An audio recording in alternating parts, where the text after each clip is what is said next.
Hoje é a 7ª semana, né? Pregando sobre os reis. Amém? Estamos falando sobre todos os reis de Israel. Infelizmente, a grande maioria deles eram reis maus. Todavia, né, a Bíblia registra a história deles para que possamos não cometer os mesmos erros que esses reis cometeram. Amém? Vamos hoje analisar 5 reis de Israel. E o texto que eu gostaria que você abrisse está em 2 Reis, livro de 2 Reis, capítulo 3.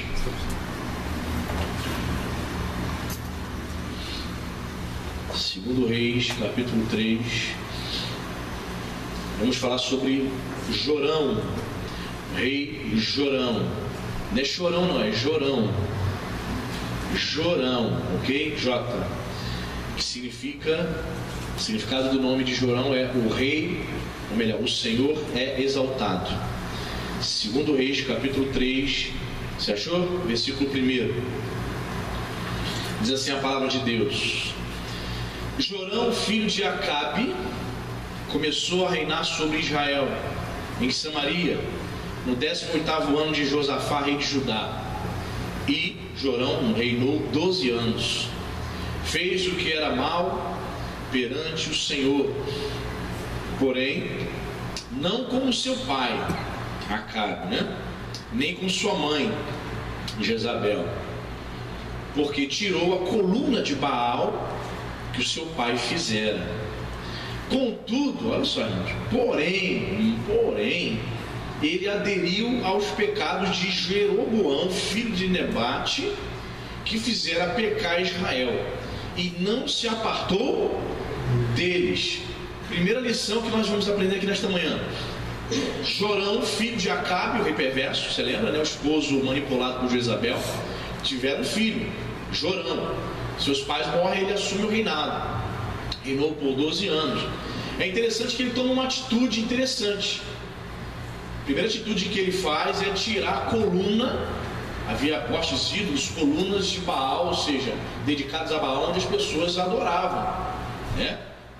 Só você lembrar, na semana passada, e estudar um pouco sobre Acabe e Jezabel, eles foram os indivíduos responsáveis por ampliar, por fomentar, digamos assim, a idolatria, o culto a Baal em Israel. Então, quando seus pais morrem, a primeira atitude dele é tirar a coluna. Em outras palavras, vocês não vão mais adorar Baal. No primeiro momento, as pessoas devem ter dito assim: poxa, que bom, ele vai se voltar para o Deus verdadeiro, para o Deus de Israel. Mas não, veja o que o versículo 3 registra. Contudo, ou seja, porém, ele tomou essa boa atitude de tirar a coluna de Baal. Porém, ele aderiu a outro tipo de pecado. Ou melhor, ele aderiu aos pecados de Jeroboão, que também era de idolatria. Só que Jeroboão, lembre-se, ele não adorava Baal. Jeroboão adorava o bezerro de ouro. Você está lembrado? Que nós já falamos sobre Jeroboão? Muito bem. Então, contudo, adere aos pecados de Jeroboão, filho de Nebate, que fizeram pecar Israel, não se apartou deles. O que a gente aprende aqui com Jorão, mano? Ele ensaiou não mais ser um adorador de Baal. Todavia, ele continuou adorando um bezerro de ouro.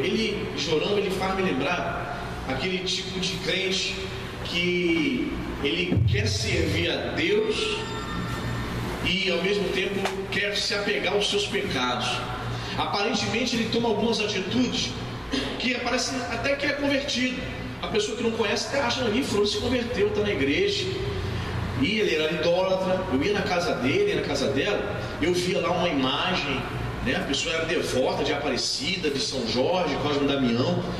Ela entrou na igreja, nem tem mais aquela imagem na casa dela. Ok, ela tirou a coluna de Baal, porém continua sendo uma pessoa invejosa, uma pessoa maliciosa, uma pessoa perversa, uma pessoa fofoqueira, continua aderindo a outros tipos de pecados. Então, queridos, existem muitas pessoas, infelizmente, semelhantes a Jorão. Tomam algumas atitudes que no primeiro momento parece que ela se converteu, parece que ela está realmente servindo a Jesus, mas deixa passar mais um pouco de tempo e você vai perceber que ela adere a outros tipos de pecados. Deixa de fumar, deixa de beber, porém vem à igreja, continua sendo maliciosa, sendo manipuladora, continua sendo uma pessoa com maldade no coração, com inveja. E a gente tem pregado sobre isso, né? E dito que esses tipos de pecados são pecados sutis e destruidores, né? O pecado da malícia, o pecado da inveja, são pecados sutis. A pessoa consegue sentir inveja da outra e congregando na igreja, ela tem inveja dela e quase ninguém percebe. Às vezes nem ela percebe que tem inveja do próximo. Pastor, essas coisas tem dentro da igreja? Existe onde tem gente, tem essas coisas, né? Igreja é um lugar onde tem ser humano. E muitas vezes, se o crente não vigiar, ele vai deixar essas coisas entrar.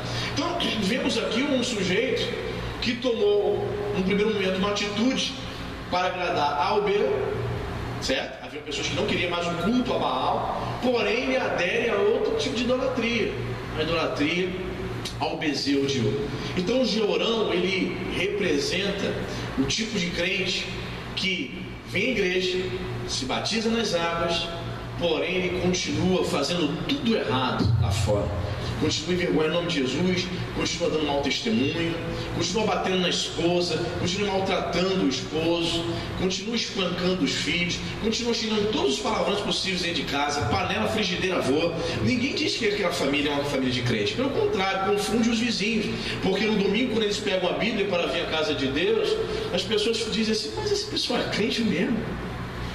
Aí a família vizinha, acho que é, mas aí o pessoal briga o tempo todo, xinga, a mãe espragueja as crianças o dia todo, mas dizem que é, né, querida? Dizem que são crentes. Então confunde, não dá testemunho da luz. Por quê? Porque não é sal. Ela deixou de fumar, deixou de beber, deixou de ir para a boate, porém outros pecados ela aderiu. Jorão é aquele típica pessoa que não se arrependeu de todo o coração. Queridos, para fazermos a vontade de Deus completa, é necessário uma rendição completa. Deus, ele deseja que o homem se renda totalmente, não 50%, não 80%. Pastor, já me rendi 70%, falta 30%. Deus, ele quer rendição total, 100%. Amém, meu irmão? Infelizmente, Jorão aderiu aos pecados de Jeroboão, e o versículo 3 termina definindo como ele termina a sua vida. Olha, não se apartou deles. Há pessoas que vivem no erro, no pecado por muito tempo. Irmãos, assim, a gente como conselheiro, né, a gente sabe de cada história, né, irmãos, assim, que a gente fica, como é que pode?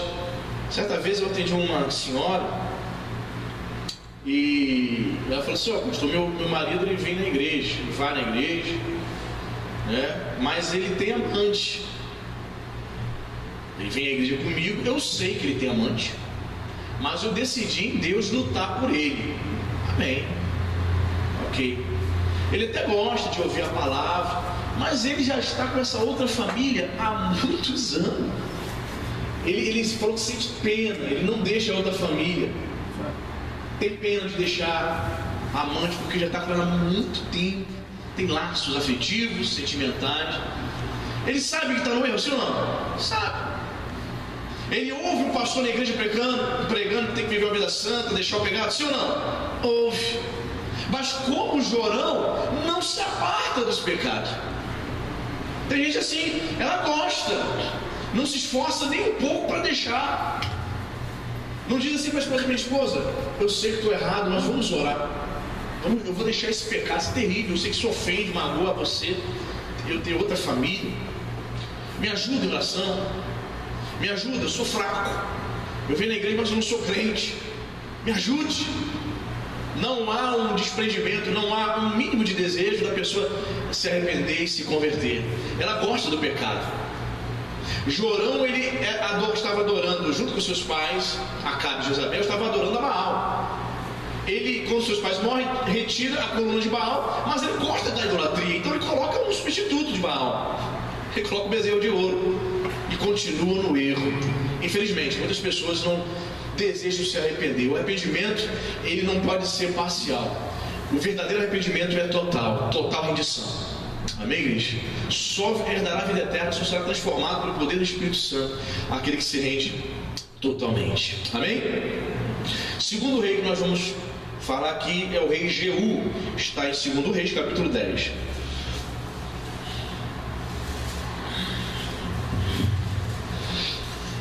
Rei Jeú, o significado de Jeú é ele é o Senhor. Segundo Reis capítulo 10, são todos reis de Israel, reis do norte. Segundo Reis capítulo 10, versículo 28, diz assim a palavra de Deus: assim Jeú exterminou de Israel a Baal. Versículo 29, porém não se apartou Jeú de seguir os pecados de Jeroboão. É como um refrão, né? Esses textos aqui sempre estão se repetindo, dizendo: não se apartou dos pecados de Jeroboão, que era adorar o bezerro de ouro, filho de Nebate, que fez pecar Israel, a saber, dos bezerros de ouro que estavam em Betel e em Dan. Versículo 30, pelo que disse o Senhor a Jeú: porquanto bem executastes o que é reto perante mim, e fizeste a casa de Acabe segundo tudo quanto era do meu propósito, teus filhos até a quarta geração se assentarão no trono de Israel. Mas, repita comigo, mas Jeú não teve cuidado, repita comigo, não teve cuidado de andar de todo o seu coração na lei do Senhor, Deus de Israel, e nem se apartou dos pecados que Jeroboão fez pecar a Israel. Veja só, Jeú foi aquele típico rei que cumpriu os propósitos de Deus. Versículo 29 diz que ele exterminou, ele acabou com toda a geração da casa de Acabe. Acabou, pessoal, os seguidores de Baal, todos os idólatras eles terminam. Quero saber de adorador de Baal aqui, ou seja, cumpriu um propósito de Deus, que era terminar com o culto a Baal. Porém, a Bíblia é bem clara aqui: Jeú não teve cuidado de andar de todo o seu coração. Há pessoas, como eu falei aqui, se entregam parcialmente, não servem a Deus de todo o coração.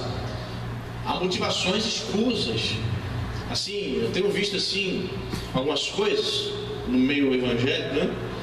A gente vê pessoas que querem subcargos, né, dentro da igreja. Não vejo isso aqui, graças a Deus, mas em outro lugar conheço pessoas assim que querem liderar, veja bem, liderar grupo de casais, quer ser pastor, quer ser esposa de pastor. Ninguém sabe, na igreja todo mundo acha que lindo, que bonitinho, mas eu sei que eu conheço as figuras. Só Deus na causa. Pessoas com sentimentos perversos, pessoas que manipulam, e você vê claramente que elas querem fazer a obra de Deus para a glória dela. Não servem ao Senhor de todo o coração. Querem status, irmãos. Graças a Deus você não tem esse sentimento, amém, irmão? Mas o que tem de gente desejando status, um cargo na igreja, porque aquilo para ela massageia o ego dela de tal maneira, aquilo para ela traz uma satisfação para a carne dela, é a glória dela. Se houver alguém contra aquele pensamento, aquele entendimento dela, Jesus Cristo, ela se levanta, vem contra você com a ferocidade, e você diz: não é crente, não tem o caráter de Cristo, não tem o Espírito de Cristo, não tem. Pastor, então como é que você sabe que a pessoa está buscando, ela está servindo, pastor, ela está fazendo a obra de Deus, ela tem um cargo na igreja, um cargo importante? Como é que o senhor sabe então que essa pessoa está fazendo aquilo para a glória dela? É claro, irmão, porque em off detonava o pastor. Nos bastidores, se o pastor dissesse: não vai fazer isso, meu Deus do céu. Detalhe, como é que você vai detonar o teu pastor, arrasar com ele, com a família dele, falar mal dele, com malícia, maledicência do seu pastor, para pessoas que não conhecem Jesus, que é o pior. Uma pessoa que não vai na igreja, aí você é um diácono, você não diaconiza, você tem um cargo importante, você acaba, arrasa com o teu pastor, fala mal do teu pastor, para uma pessoa que não conhece Jesus, que não vai na igreja. Meu Deus do céu. Jesus disse: ai daqueles que fecham as portas do reino dos céus.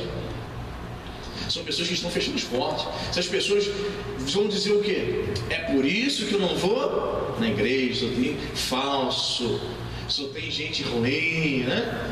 É um querendo devorar o outro. A pessoa cria uma visão, um cenário da igreja, o próprio inferno. Irmãos, uma pessoa dessa tem o Espírito Santo, irmão? Uma pessoa dessa tem o caráter de Cristo? Não tem, irmão. Não conhece Jesus, mas quer fazer a obra. Não sei, talvez mais cego seja aquele que coloca aí para fazer a obra. Então a pessoa faz a obra porque quer status, ela quer glória para ela. Ao ponto de dizer, meu marido vai ser pastor, ele tem que ser. Como é que é isso, irmão? Tem que ser, vai ser. São pessoas que, como Jeú, versículo 31, Jeú não teve cuidado, repita comigo, cuidado. Não teve cuidado de andar de todo o coração nos caminhos do Senhor. Irmãos, a vida cristã ela requer cuidados, amém, querido?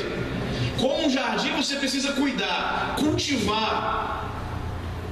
Não tem como você brincar, não tem como você relaxar, sabe? Não há como você abrir sua guarda em relação à vida cristã. Como um jardim você precisa estar cultivando. Nós colocamos aquele jardim ali na frente. Não é aquele jardim espetacular, mas dá uma aparência melhor, né, irmão? Então o que a gente faz? O que eu percebo? Eu chego às vezes aqui na igreja, aí passa assim, a gente faz uma limpeza, tira os matos, tira os capins, limpa, varre ali na frente, fica bonitinho. 10, 15 dias depois eu percebo, já está cheio de mato, já tem embalagens lixo, né? Tem papel, tem embalagem de biscoito, já está ficando feio. Se ninguém tiver coragem, o desejo de ir ali para limpar, para cultivar, as pessoas vão achar, essa frente aqui pertence à igreja mesmo? Tem que ter cuidado. Se essa igreja aqui não ficar sem lavar 6 meses, como é que fica, irmão? Você já imaginou? Pois é, não fica, né? 6 meses sem lavar, sem cuidar, sem limpar o banheiro. Então tudo é necessário um cuidado. A vida cristã precisa de cuidado. O problema de Jeú é que ele não teve o cuidado. Ele foi um crente, podemos assim dizer, relapso, relaxado. Hoje os crentes são relaxados. Sabe que tem que orar, não gosta de orar. Sabe que tem que ler a Bíblia, estou com preguiça, estou cansado. Deus sabe. Essa desculpa de Deus sabe, cuidado, hein? Deus sabe de tudo, mas será que ele tolera? Está aceitando a prova? É isso que nós temos que analisar. Muitos crentes não estão tendo cuidado, não estão cultivando, estão, deixando a vida cristã, estão brincando, estão abrindo precedentes. Agora, a palavra da moda agora é igreja inclusiva. Não é? O que é isso, pastor?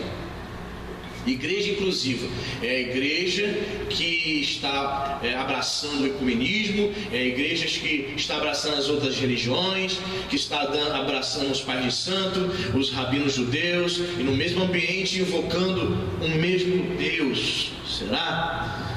Igreja inclusiva aceita drag queen. O cara drag queen pode entrar transformado se quiser. Fica ali ouvindo, não há necessidade de transformação. A igreja inclusiva não é necessário exigir mudança, arrependimento, transformação de vida. Cuidado. Crentes não estão tendo o cuidado de andar de todo o coração na presença de Deus. Quando começamos a abrir exceções, quando começamos a abrir precedentes, a igreja inclusiva é a igreja que vai admitir o homossexualismo, alegando que o amor de Deus tolera aquele pecado. E o camarada vai desejar pregar também, vai desejar exercer ministério na igreja. Irmãos, é o fim da picada. Tudo por quê? São pessoas que não teve o cuidado, não tiveram cuidado com a vida cristã. Quem tem cachorro aí? Em casa, cachorro?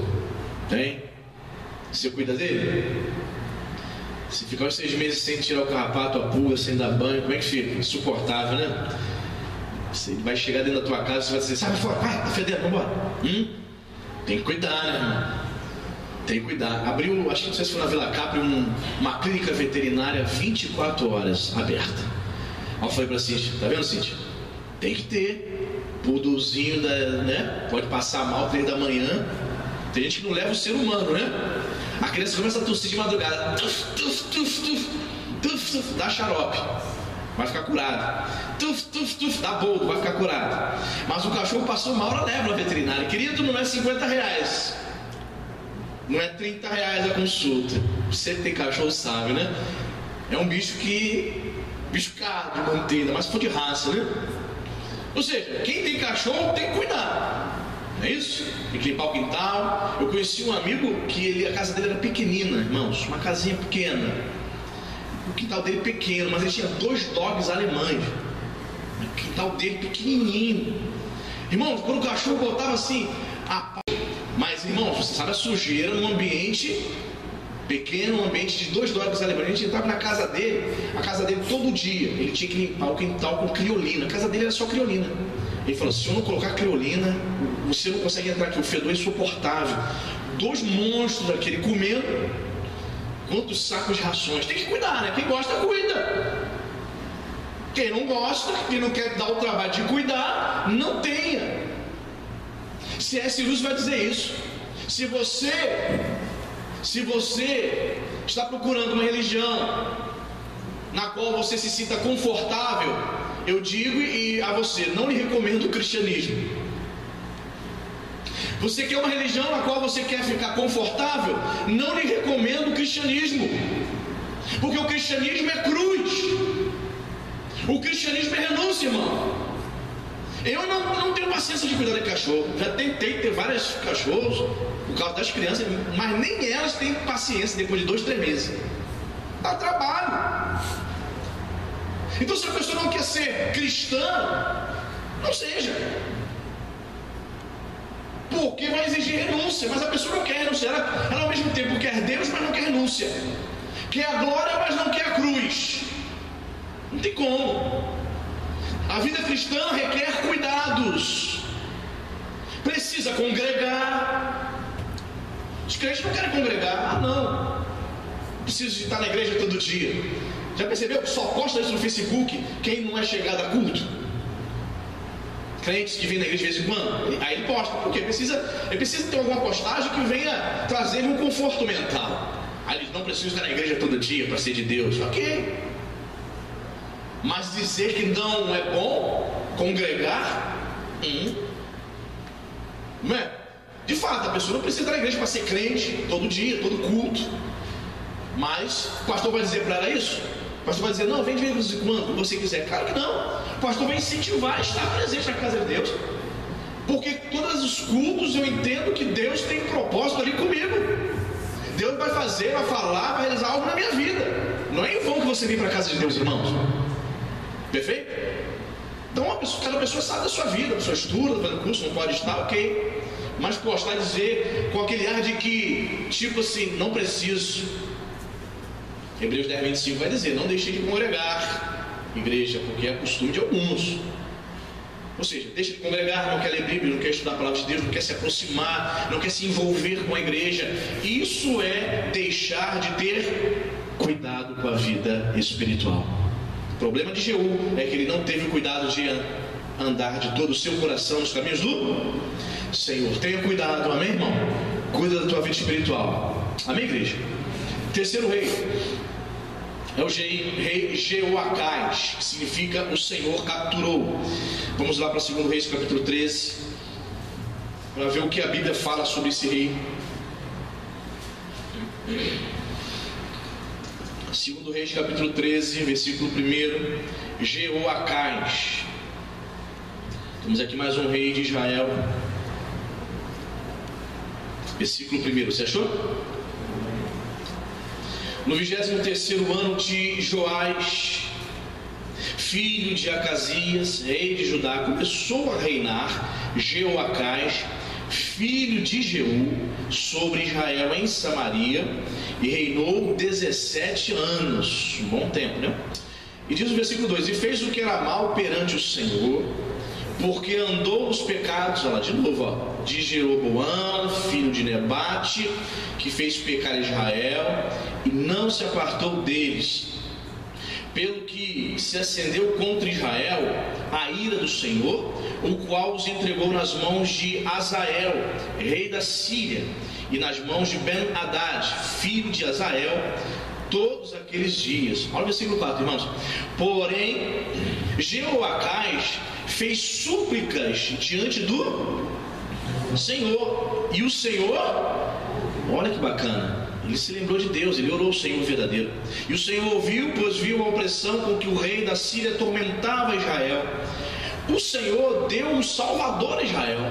Olha só, ele buscou a Deus, Deus fez dele um salvador, de modo que os filhos de Israel saíram de sob o poder dos sírios e habitaram de novo em seus lares como antes. Contudo, repita comigo, contudo, não se apartaram dos pecados da casa de Jeroboão, que fez pecar a Israel, porém andaram neles, e também o poste de ídolo permaneceu em Samaria.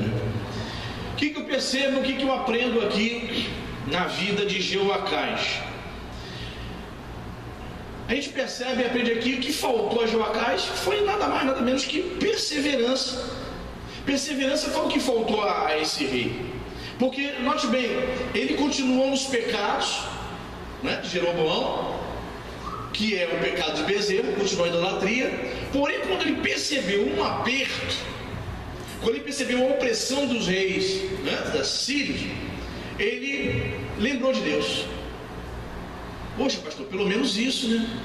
Um rei perverso, um rei idólatra, pelo menos se lembrou de Yahvé. Ele orou ao Senhor. Você vê, né? Estava no pecado a vida toda. No momento que ele ora a Deus, que ele se lembra de Deus, Deus ouve. O Senhor de imediato. O Senhor, né, contempla, né? Tantos reis que adoraram a Baal e adoraram o bezerro. Quando um dos poucos que ora ao Deus verdadeiro, ora ao Senhor, Deus ouve. Interessante. Só que depois que Deus deu o livramento, depois que Deus fez com que todo o povo voltasse para os seus lares, aquela opressão do inimigo acabou, o que aconteceu? Tanto o rei quanto o povo voltaram para a idolatria. Muita gente assim, né, irmão? Escrevi no meu bolso aqui o seguinte: um pedido ocasional de ajuda a Deus não substitui uma vida diária de confiança ao Senhor. Tem gente que assim, ela só se lembra de buscar Deus, ela vem na igreja, mas ela só lembra de tentar viver a vida cristã sério, com as coisas apertam, né? Quando os sírios invadem, quando os sírios pressionam, Senhor, me ajuda agora. Ok, faz até promessa, né? Senhor, eu prometo que esse ano eu me batizo nas águas. Senhor, esse ano, olha, eu não vou roubar mais o Senhor nos dízimos. Senhor, esse ano serei um ofertante da casa do Senhor como nunca fui. Ela faz promessa. Senhor, vou ser mais santo. Senhor, a minha língua de trapo, de fuzil AK-47, de fofoqueiro, eu vou guardar, não vou mais utilizar, Senhor. Eu vou mudar a minha vida, Senhor.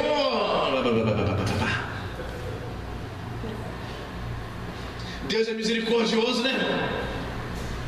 Deus é misericordioso, né, irmão? Deus é bom. Deus é bom, o diabo não presta. Deus ouve.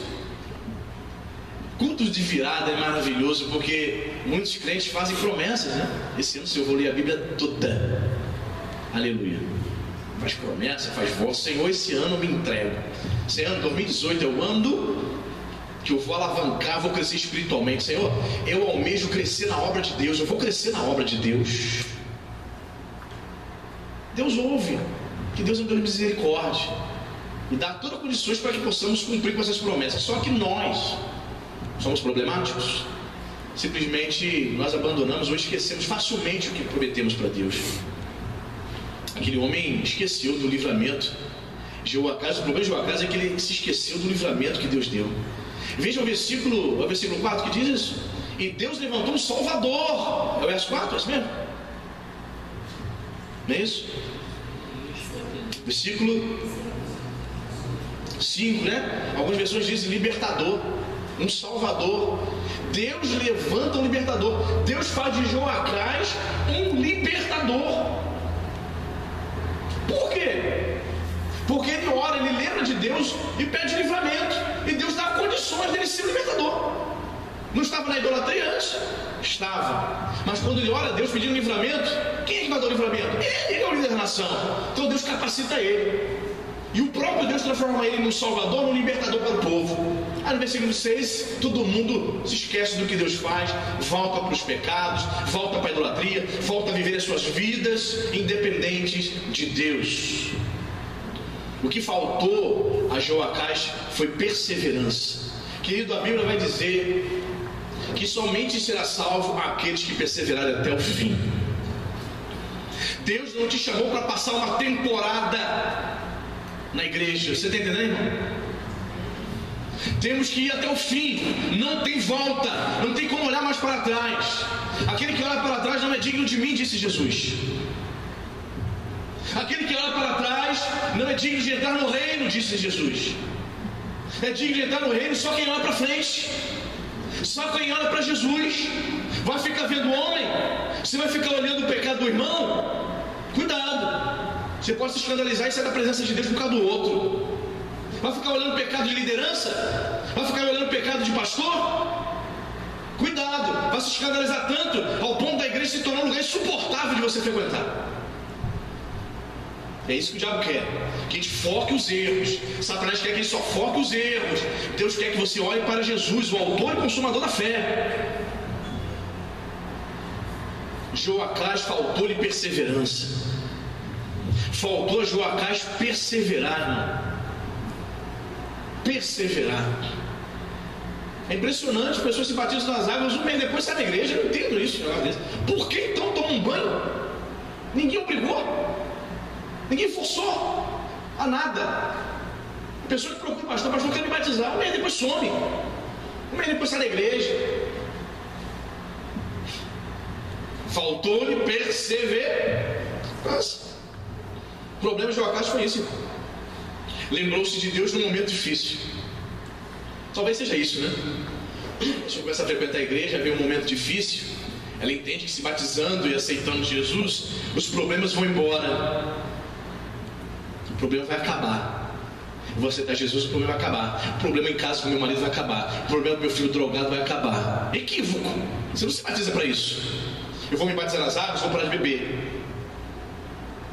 Eu vou me batizar nas águas, como existem infelizmente, muitos crentes que vê o batismo nas águas como algo sacramental. Eles acreditam de fato, de verdade, que as águas têm poder miraculoso e purificador, de maneira que quando a pessoa mergulha, na concepção deles, mergulha na água, a pessoa de fato foi liberta. A partir daquele momento ali, ela é santa. Não. Ritual de iniciação da vida cristã. A santificação inicia-se naquele momento, ou antes, né?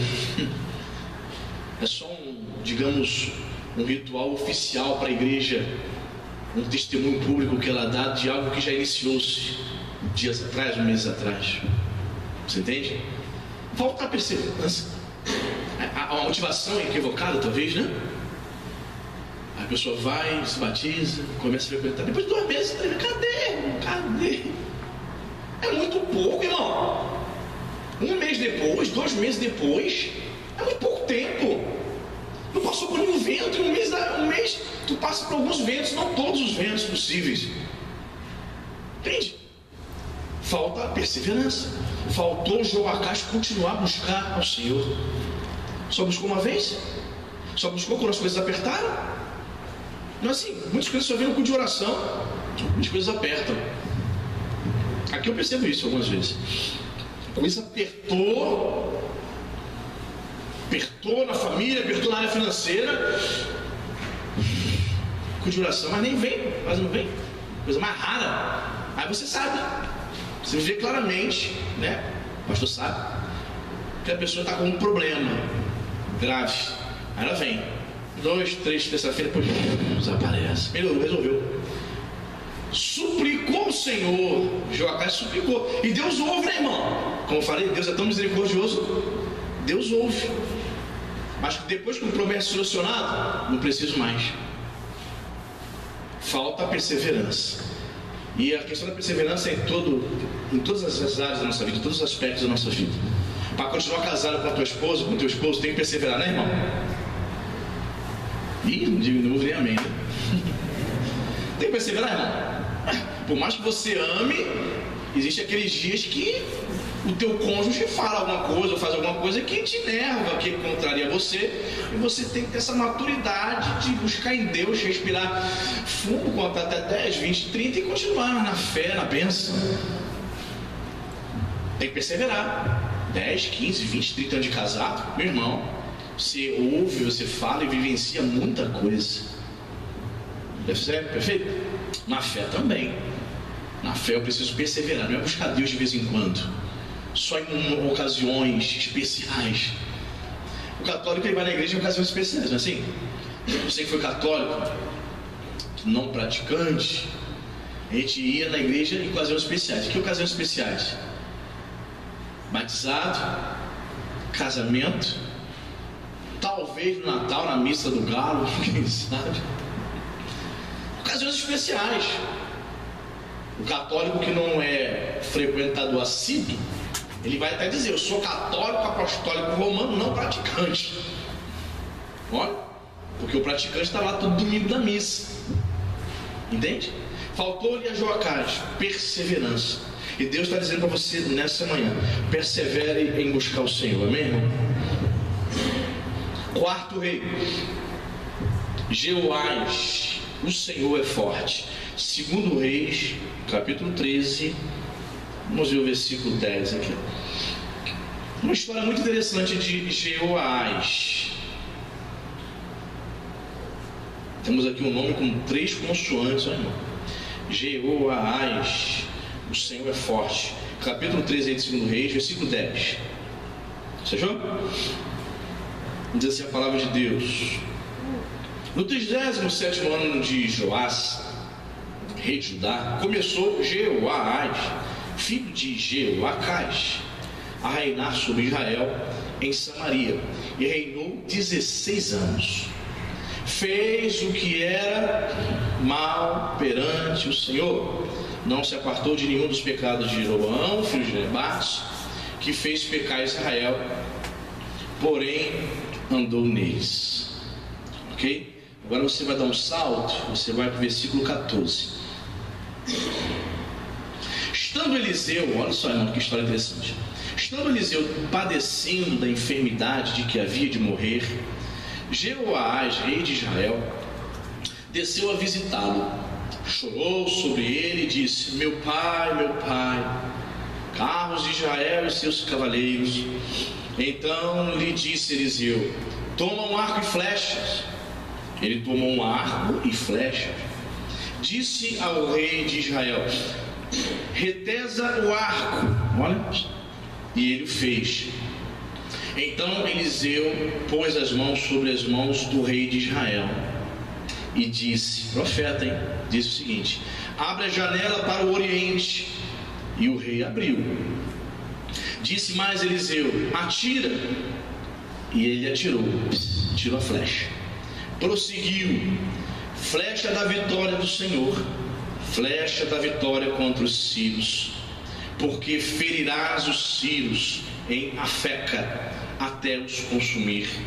Disse ainda, olha o que o profeta falou mais: toma as flechas. Ele as tomou. Então disse ao rei de Israel: atira contra a terra. E ele a feriu 3 vezes e cessou. Então o homem de Deus, o profeta, o que aconteceu com ele, irmão? Se indignou muito contra ele e disse: 5 ou 6 vezes a deverias ter ferido. Então ferirás os sírios até os consumir. Porém agora só 3 vezes ferirás os sírios. Até aí, olha só. História interessante, né? O profeta Eliseu, homem de Deus, estava morrendo, enfermo. Esse rei aqui, Jeoás, foi até ele para visitá-lo, na expectativa, quem sabe, de ouvir alguma coisa boa do profeta. E de fato ouviu, né? De fato ouviu. Quando ele chega até o profeta olha para ele: ó, pega um arco e flecha aí. Um ato profético, né? Pega um arco e flecha. Ele, sem saber mais ou menos o que ele queria, ok, tá aqui, retesa o arco aí, retesa o arco. Ao rei: ok, abre a janela do oriente, atira a flecha. Tirou a flecha. O profeta coloca as mãos dele nas mãos do rei, depois manda ele atirar para a terra. Ou seja, era um ato profético para dizer o seguinte: que aquelas flechas, né, na Bíblia, arco e flecha é símbolo da guerra. Estava dizendo o profeta ali que Deus iria dar vitória para ele. Só que você percebe o que aconteceu aqui? O profeta diz: atira para a terra. E ele tinha uma aljava, né? Você sabe que o cestinho onde os guerreiros colocavam as suas flechas, vocês chamavam aljava. Quantas flechas ficam ali, irmãos? 15, 20, muitas, né? O que ele faz? O profeta manda ele: atira para a terra, fere a terra. Aí ele tira uma, 2, 3, e para. Diz o texto aqui, o versículo: doente na cama, ficou indignado, com raiva. O profeta Eliseu, já velhinho, já partindo, ficou com raiva e disse: olha, 5 ou 6 vezes você deveria ter ferido, então ferirás os filhos até os consumir, porém agora só 3 vezes. O que a gente aprende aqui, irmãos? Que a fé de Joás foi pequena. Ele tinha uma aljava cheia de flechas, ele deveria ter descarregado tudo. 1, 2, 3, 4, 5, 6, 7, 8, 9, 10. Só fez 3. Não é assim muitas vezes o crente ouve a palavra de Deus, ouve a voz de Deus. Deus quer que ele disponha, que ele avance, que ele faça mais para o Senhor, mas o crente se retém. Ele tinha mais de flecha daquela aljava. E o profeta se indigna contra ele. Rapaz, se você tivesse lançado 6 ou 8, você iria ferir os sírios, o inimigo, 8 vezes. Mas a tua fé foi pequena, você só fez 3. E se você chegar em casa e tiver paciência de ler toda a história, você vai perceber que as 3 vitórias de Israel contra os sírios foram insuficientes. Não foi uma vitória completa. Tem muitas pessoas se detendo. Tem muitas pessoas que estão demonstrando uma fé pequena. Deus está dizendo para ela: vai, eu estou contigo. Mas ela não acredita. Deus dá para ela toda a condição. Deus te dá, irmão, a palavra de Deus. Amém, querido? Você tem a palavra de Deus na tua vida. Você tem o Espírito Santo. Você tem Deus na frente. E muitas vezes nós temos medo, nós não acreditamos. Se nós não acreditarmos em nós mesmos, irmãos, e primeiramente em Deus e em nós, quem vai acreditar em você? Quem vai apostar em você? Quantos conhecem aquele óleo WD-40? Que é o melhor óleo desengripante que existe. Não é verdade? Existe o genérico, não existe os que imitam. É o mais caro e é o melhor. Todo mundo conhece? Você sabe por que se chama WD-40? Quem sabe? Quem sabe? Porque o inventor fez 40 tentativas para chegar até aquela fórmula, a melhor que ele encontrou. Ele tentou 40 vezes, por isso ele deu o nome, WD-40.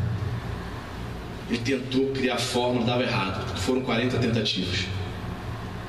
Se ele na 38ª desistisse, irmão, será que alguém chegou para ele, para esse químico, e disse: você não vai conseguir encontrar esse óleo maravilhoso, perfeito que você quer? Quantas vezes você já tentou já? 35 vezes. Pois é, desiste, já é a hora de desistir, né? Vamos tentar outra coisa? Está dando murro em ponta de faca. Mas não, na 40ª tentativa ele conseguiu.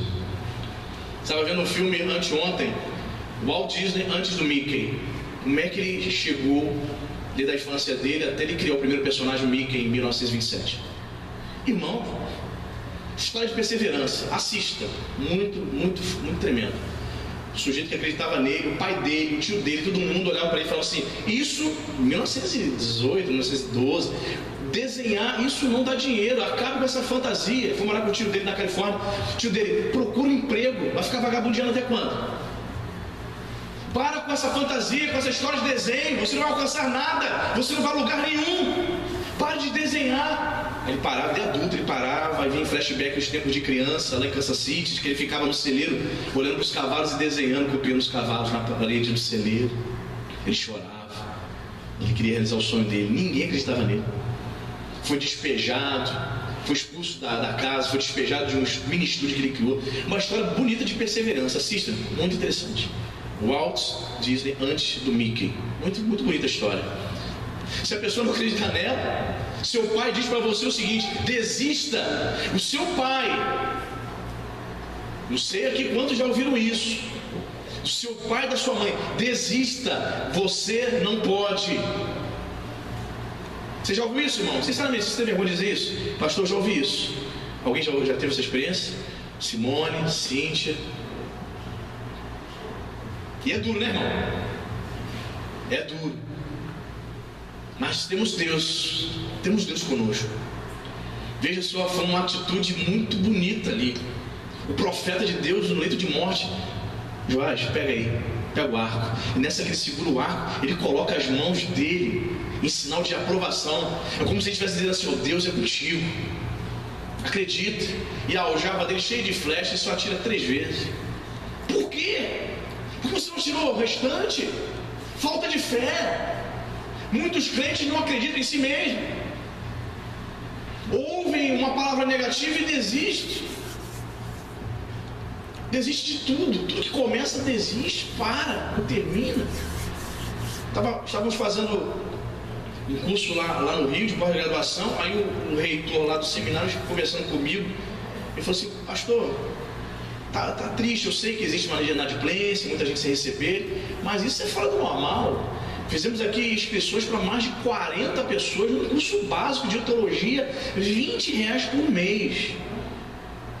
20 reais, como que um lanche, irmão? Ok, sei as prioridades, né?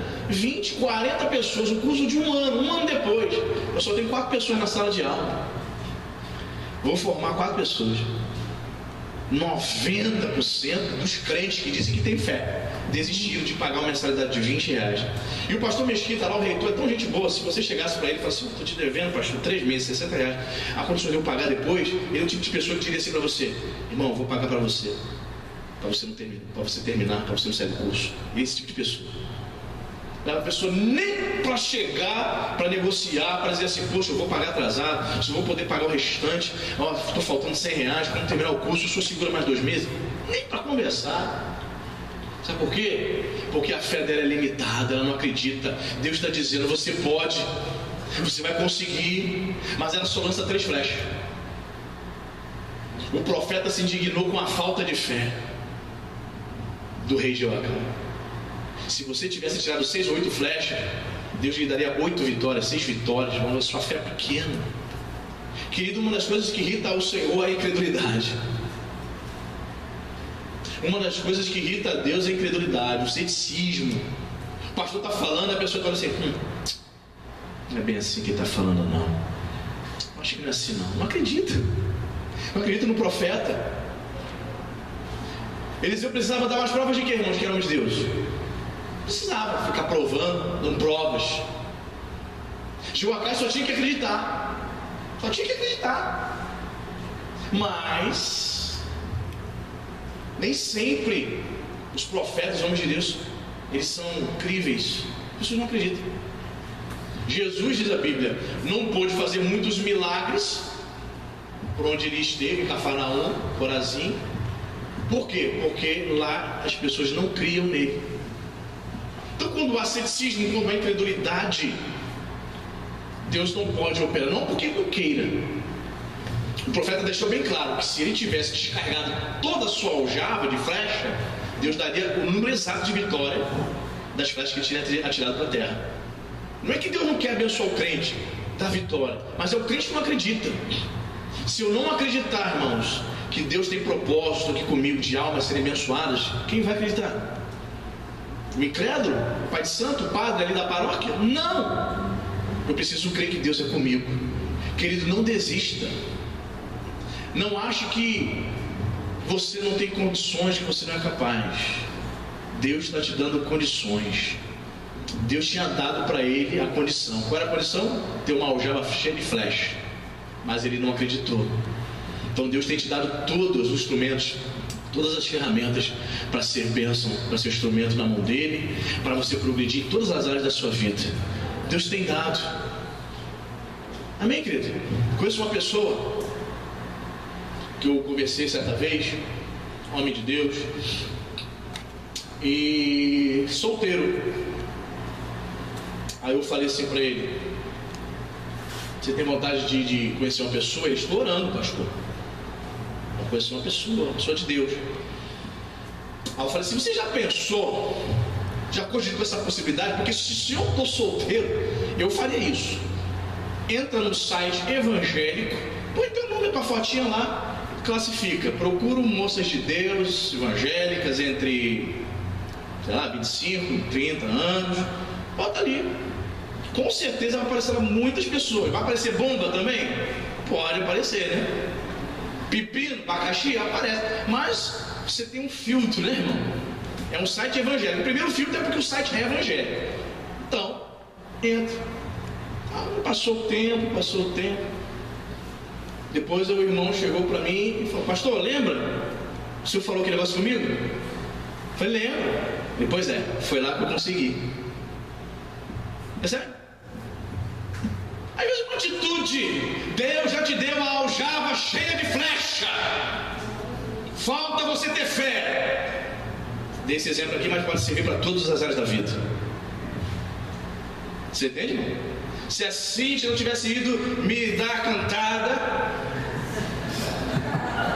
há 22 anos atrás, 23, se ela não tivesse vindo dizer: eu estou apaixonada por você,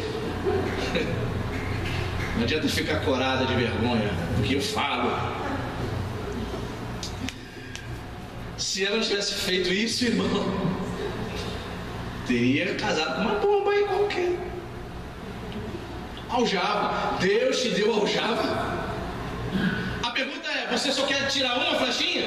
Está com preguiça? Não tem disposição para tirar tudo? Eu fico imaginando Joacás. Atira aí, profeta deitado, doente, o camarada doente, sendo usado por Deus. Atira aí, Joacás. A disposição dele. E o profeta só olhando. Vamos ver se ele vai atirar mais. Ele vai atirar mais? Eu fico imaginando a cena. Deve ter sido algo assim de enojar. A preguiça, a indisposição, a falta de fé, o ceticismo. Foi algo assim para deixar. A Bíblia diz que o profeta não ficou rindo, não. Que engraçado. Poxa, cara, tu não tem fé nenhuma, hein? Não, ele ficou rindo, não. O profeta, o velhinho, ficou indignado. Porque ali estava em jogo batalhas. Quem iria vencer? Israel ou a Síria? A vitória, irmãos, que coisa interessante, né? A vitória de Israel dependia da fé do rei Joacás. Que incrível, né, irmão? O que eu aprendo com isso? Muitas das vitórias da nossa vida, derrotas ou vitórias que acontecem na nossa vida, não depende de Deus, não. Depende de mim ou de você. Deus deu a liberdade, Deus deu esse privilégio de Joacás definir pela fé se ele queria ser vencedor ou não. Que coisa, né, irmão? A gente aprende uma coisa aqui poderosa. Muitos dos nossos fracassos ou vitórias não vai depender de Deus, não depende do Temer, não depende de Deus. Deus te dá esse privilégio, essa liberdade de depender só de você. Talvez você esteja colhendo hoje fracasso porque Deus te deu a liberdade para você tomar atitude, mas a sua fé foi limitada, só jogou 3 flechas enquanto tinha mais de 30, 40 na sua aljava. Olha, irmão, palavra de Deus para nós nessa manhã, hein? Que você possa tirar muitas flechas, hein? Falta atitude, muitas vezes. Atitude. Se você está com sede, eu não posso beber água por você. Eu bebo por mim. Pronto. Já umedeci as glândulas salivares. Se você está com sede, eu só posso beber por mim. Quem está entendendo? Tira de flecha. E para a gente poder participar da ceia, vamos ver aqui o último rei, que é o rei Zacarias. Esse rei Zacarias tem nada a ver com o profeta Zacarias, tá, gente? Tem nada a ver também com o pai de João Batista, que também se chamava Zacarias. 2 Reis, capítulo 15, versículo 8.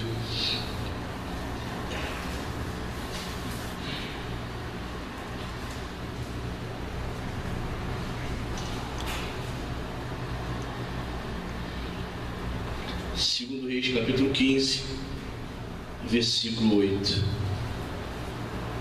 Somente aqui nesse texto a Bíblia refere-se a esse rei. Diz assim: no 38º ano de Azarias, rei de Judá, reinou Zacarias, filho de Jeroboão, sobre Israel, em Samaria. Repita o Bíblia, 6 meses. Fez o que era mal perante o Senhor, como tinham feito seus pais.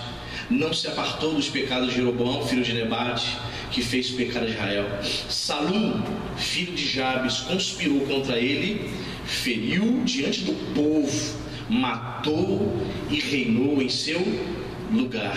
Quanto aos mais atos de Zacarias, estes que estão escritos no livro da história dos reis de Israel.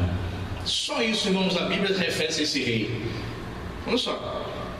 Ele reinou 6 meses, não foi um reinado longo e também não foi tão curto como aquele outro rei de 7 dias, né? O refrão é cantado de novo: fez o que era mal perante o Senhor, seguindo os pecados de Jeroboão, filho de Nebate. Ou seja, ele continua no pecado da idolatria ao bezerro de ouro. E diz o versículo 10 que Salom, filho de Jabes, conspirou contra ele, feriu diante do povo, matou e reinou em seu lugar. A Bíblia não diz que ele venceu alguma batalha. A Bíblia diz que o rei Zacarias realizou algum empreendimento em prol da nação, não fez nenhuma melhoria na infraestrutura do reinado, não embelezou o seu palácio, não fez melhorias para o povo. O povo não ficou nem mais pobre, o povo não ficou mais rico, não fez nada. Só diz que ele continuou no erro, continuou no pecado da idolatria. 6 meses ele reina. Talvez esse tempo tivesse sido um tempo curto, 6 meses, para realizar alguma coisa, né? Irmãos, eu já fiquei sabendo de pessoas, eu não concordo, tá? Mas eu já fiquei sabendo disso. Pessoa chegou na igreja, era viciada em droga, chegou na igreja, supostamente se libertou da droga, supostamente se batizou, supostamente se tornou obreiro e se tornou pastor em 6 meses. O senhor ordena um camarada que chegou na igreja em 6 meses a pastor? Eu não faria, mas tem gente que faz, eu já vi. Doideira, né, irmão? Porque em 6 meses você pode classificar a pessoa como uma neófita na fé, né? Novinha na fé, você tem uma bagagem, né? Espiritual, cristã, de caminhada para liderar o povo de Deus. Mas eu já vi, doideira, irmão. Se essa pessoa está na presença de Deus, não sei. Sei que na minha adolescência e juventude eu vi. Muito bem, o que eu escrevi aqui? Fiquei refletindo, praticamente não tem nada para falar dele, só que continuou na idolatria do Jeroboão. Mas eu fiquei pensando, meditando aqui, coloquei aqui o seguinte no meu esboço: irmãos, independente do tempo que Deus nos dá para vivermos aqui nessa vida, você vê que o período de reinado da vida dele foi curto, morreu, foi assassinado. Deus dá um tempo para todas as pessoas, né? Eu tenho uma mensagem no YouTube escrito, né, onde o título é O Tempo. Eu falo sobre o tempo, né? Deus dá o tempo para as pessoas. Eu não entendo que 6 meses foi um curto período. 6 meses daria muito bem para ele tomar uma decisão. 6 meses Deus deu tempo para ele teria tempo de abolir a idolatria de Israel, se voltar para Deus e começar a buscar o Deus verdadeiro. 6 meses dá tempo, não dá, irmão? Com certeza dá. Porém, ele preferiu continuar em seus pecados. Não importa o tempo que Deus nos dá aqui nessa terra, nessa vida, mas seja curto, seja muito, seja pouco, irmão, coloca uma coisa no coração: o tempo que Deus nos dá aqui nessa terra é para fazermos a sua vontade e a sua obra, meu irmão.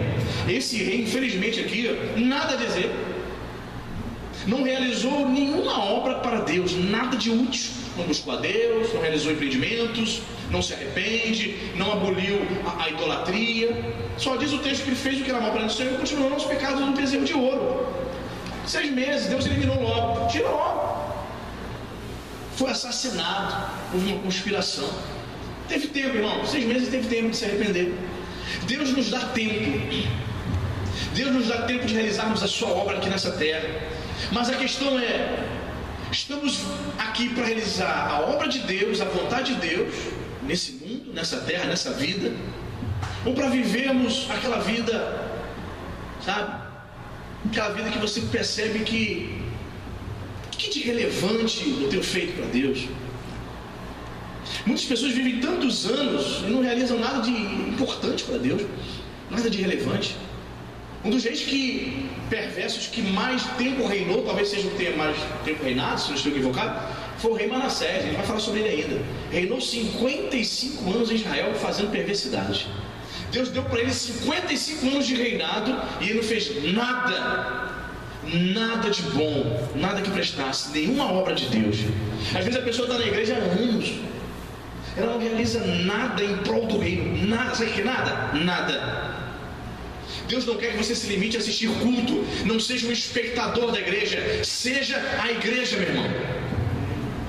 Tem gente que fala assim: eu vou assistir o culto hoje. Você não vai assistir culto, você vem à casa de Deus para prestar culto. diferente.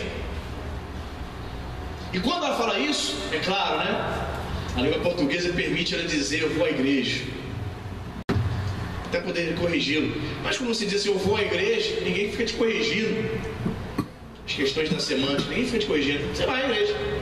Então a gente fala isso, né? Que a língua portuguesa lhe permite: eu vou assistir o culto.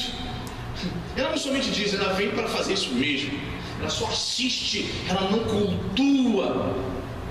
O culto para ela é um espetáculo, onde tem alguém dirigindo, mestre de cerimônia, MC, coloca-se a letra ali, ela assiste, como se estivesse no teatro. Só que você foi chamado para ser igreja, você foi chamado para fazer a obra de Deus, não para viver uma vida irrelevante, mas uma vida relevante na presença do Senhor. Quando você partir desta terra, as pessoas precisarão dizer lá no teu sepultamento: foi um grande homem de Deus, foi uma grande mulher de Deus. O que ela fez de relevante? Ela foi fiel ao Deus verdadeiro. Porque quando você é fiel ao Deus verdadeiro, as demais coisas acontecem por desdobramento. Você ganha almas, você influencia as pessoas, você é honrado. Homens e mulheres de Deus que servem a Deus são honrados. É honrado pela igreja. Nós pregamos isso aqui quinta-feira. É isso? Andrônicos e Júnior, homens, pessoas notáveis na igreja, Paulo estava honrando, citando seus nomes lá no final da cartinha aos Romanos. Pessoas notáveis de respeito. Olha só, querido. Falamos aqui quinta-feira que Febe servia a igreja. Diaconisa da igreja de Roma, servia a igreja. E hoje vivemos um tempo onde as pessoas querem ser servidas pela igreja. Ela não quer servir a igreja. As pessoas entram na igreja dizendo: o que a igreja pode fazer por mim? O que essa igreja pode fazer por mim? O que essa igreja tem a oferecer? Qual é o cardápio? A minha Bíblia diz que Febe servia a igreja. Estudiosos que se aprofundaram na questão cultural nos tempos greco-romanos vão dizer que possivelmente Febe seria uma patrona. O que é isso, pastor? Os patronos, uma espécie de mecenas, pessoas que sustentavam as outras. Dá a entender que ela sustentava financeiramente muitos irmãos da igreja de Sencreia, ou Sencreia, né? Patrona, era uma mulher de posses, recursos, abençoava, sustentava. Irmão, hoje, né? Quem é o crente fazer? Está fazendo isso? Sustentar, promover. Olha só, vejo que você é um garoto bom. Qual curso que você quer fazer? Quero aprender só a fazer pipa, pastor, para me vender. Vai lá, eu vou pagar seu curso.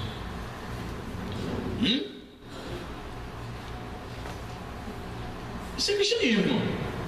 Só que a gente não está praticando muito, entendeu? Percebe? Isso é cristianismo, só que nós não praticamos muito.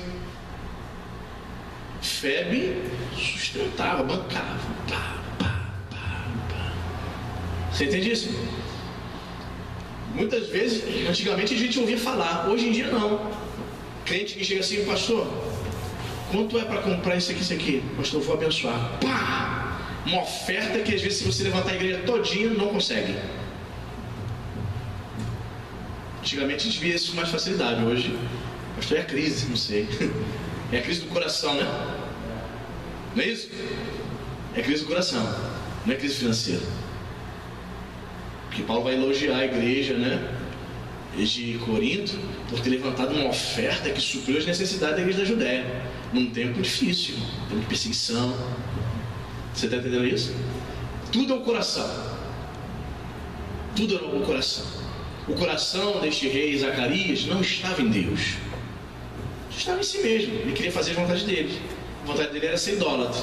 Então ele vive, não se sabe quantos anos, mas reina 6 meses, de maneira que não faz nada de importante para Deus. Deus está te chamando para fazer coisas importantes para Ele, é mesmo? Fazer obra importante, deixar um legado, realizar algo. Irmão, você sabe o preço, não tem preço. Vamos supor, você vai dar aula, você tem capacidade, você sabe ler bem, você tem um conhecimento bom da Bíblia, você vai dar aula para uma criança, e ali ensinando a palavra de Deus, você vê aquela criança crescendo. Você sabe, você conhece a Bíblia, você fala bem, você tem um bom português, você tem... Pastor, mas nunca foi professor, pastor. Mas você sabe a Bíblia, tem uma noçãozinha, você poderia estar ali ensinando. Aquela criança cresce, se torna um pregador da palavra de Deus, um pastor. Irmão,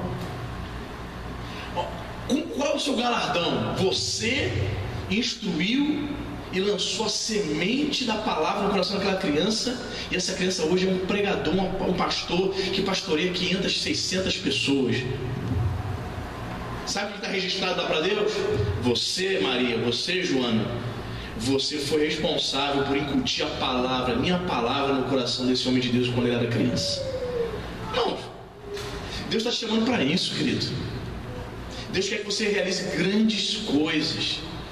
Para quem não sabe, o bispo Valneire, lá na igreja lá de Caxias, ele foi professor, né, de adolescentes. Ele deu aula para o pastor Glaucio, Fábio?